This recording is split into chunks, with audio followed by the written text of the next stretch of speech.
Alors bonjour, là. Je suis de l'autre côté du stade olympique, côté Vio, je l'expliquais tout à l'heure. Voilà. Derrière moi, les espèces de gros logements comme ça, en forme de triangle, c'est le logement des athlètes, donc le premier village olympique. Maintenant effectivement, c'est une tradition. Et d'ailleurs, ce qui se passe au village olympique reste au village olympique, dit-on. Mais voilà, donc c'est ici qu'il y a eu le premier village olympique. Donc maintenant, c'est des logements, hein. C'est toujours pratique. On était vraiment à quelques englapures du stade, on était vraiment de l'autre côté de la rue. Voilà, c'est très facile d'accès. Voilà, je leur déplace un petit peu, on les voit facilement ici, bien sûr. Mais il faut savoir aussi, comme j'expliquais, que de l'autre côté du stade olympique, il y a maintenant le nouveau stade qui reçoit l'Impact de Montréal. Bon, l'Impact, est-ce que ça va rester, apparemment il y a un rebranding, comme ils disent, ils vont peut-être changer l'identité, le nom, etc.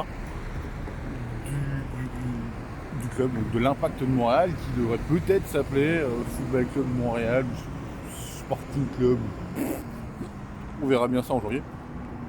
Club qui pour l'instant est entraîné par l'ancien champion du monde 98, Thierry Henry, l'année dernière, qui a entre autres remplacé Rémi Garde, ancien entraîneur de l'OL, bien évidemment.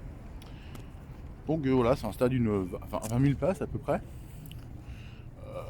Qui, évidemment, en cas de Coupe du Monde à Montréal de soccer, ne pourra pas recevoir parce qu'il n'est pas si grand. Je crois que la jauge maintenant est à 35 ou 40 minimum. 35 je crois minimum, donc 20 000 on est vraiment très loin. On ne pourra pas l'agrandir des masses, donc c'est soit on remet à jour le stade olympique, soit il y a un stade pour le baseball qui est construit, mais on peut faire un vrai terrain de foot et un vrai terrain de soccer. Mais je ne sais pas. De l'autre côté, donc on a un grand hôtel juste à côté, mais on a également une fabrique à pain, une espèce de grosse boulangerie de pain, genre de pain de mie industriel, etc., qui s'appelle Pomme, qui est très connue ici. Alors, on va essayer de montrer ça à la caméra. Donc c'est un repas qu'on connaît. Au fond, on voit les grues du port de Montréal. Ouais, donc c'est quand même un quartier. Voilà, il faut savoir que Hochelaga avait quand même une très mauvaise réputation. Il y a quelques années que ça commence à aller mieux. On appelle ça ce qu'on appelle la gentrification. Voilà, le prix des loyers monte un petit peu. On n'est pas très loin du métro. Voilà, on a la ligne verte ici avec deux stations. On a une ou deux stations un petit peu pas très loin là-bas.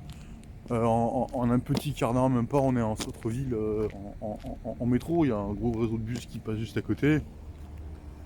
Voilà, le stade Saputo qui est juste derrière avec la neige. Voilà, c'est beau. Donc, voilà, ici on arrive vers l'usine de fabrication de pommes. Donc, on peut acheter le pain de mie pour faire des sandwichs le matin ou des choses comme ça, des tartines grillées avec du beurre de cacahuète. Voilà, je vais redescendre un petit peu sur un des parkings, on va arriver vers le centre Pierre Charbonneau. Donc on va être à côté, donc le biodôme va être un petit peu plus loin. Je pense pas que peut-être que je referai une vidéo sur le biodôme, je verrai là, mais ça permet de faire à peu près tout le tour du stade, hein, bien évidemment. Donc voilà, tout ce quartier-là un petit peu se redynamise. On a des travaux. La station de métro, voilà, ici le Vio est en travaux pour réaménager, pour refaire notamment des accès aux personnes handicapées. Je crois qu'il va y avoir un garage ou un endroit pour nettoyer les rames de métro. Voilà, il y a quand même beaucoup de choses. Voilà, c'est quand même un lieu riche et très fort en fait de l'histoire sportive de Montréal. Il faudra vraiment que je fasse un article, un petit ensemble de vidéos ou autre un petit peu sur les places fortes. On a le stade olympique qui est connu dans le monde entier, mais on a également le Forum qui est l'ancienne arène des Canadiens de Montréal. Elle est au Centre Bell, elle est au stade Percival Molson des Alouettes.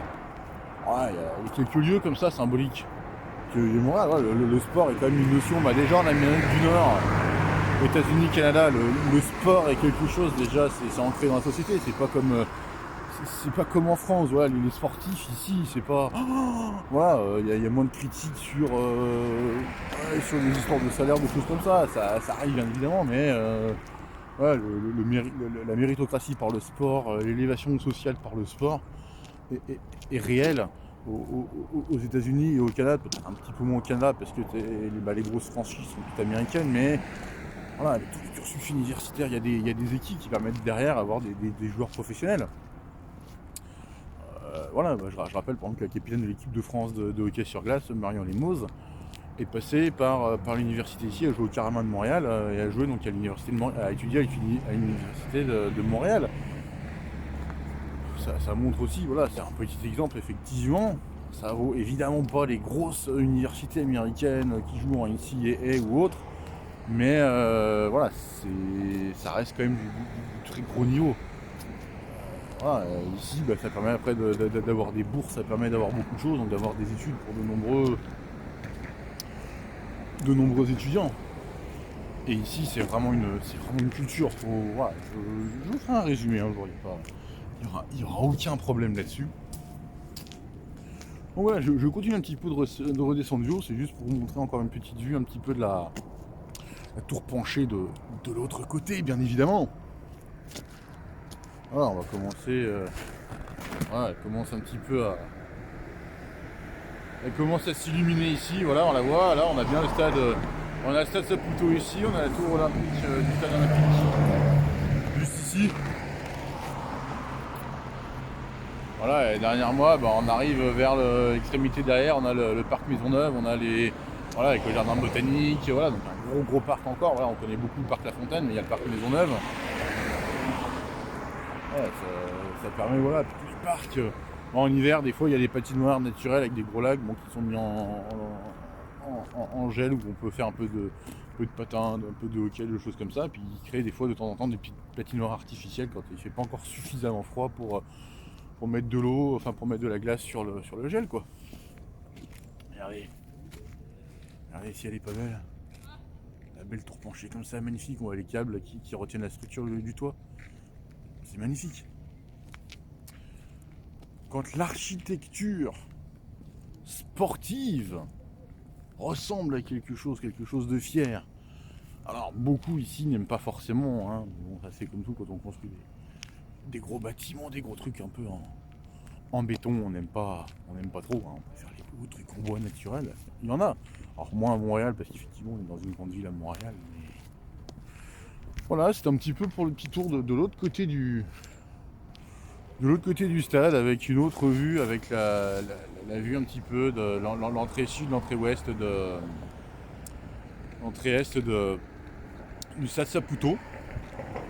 Écoutez, voilà, avec le soleil un petit peu qui commence à se coucher bientôt, écoutez, je vous souhaite une excellente soirée, une excellente journée, dépendamment de quoi vous regardez cette petite capsule vidéo. Et à bientôt!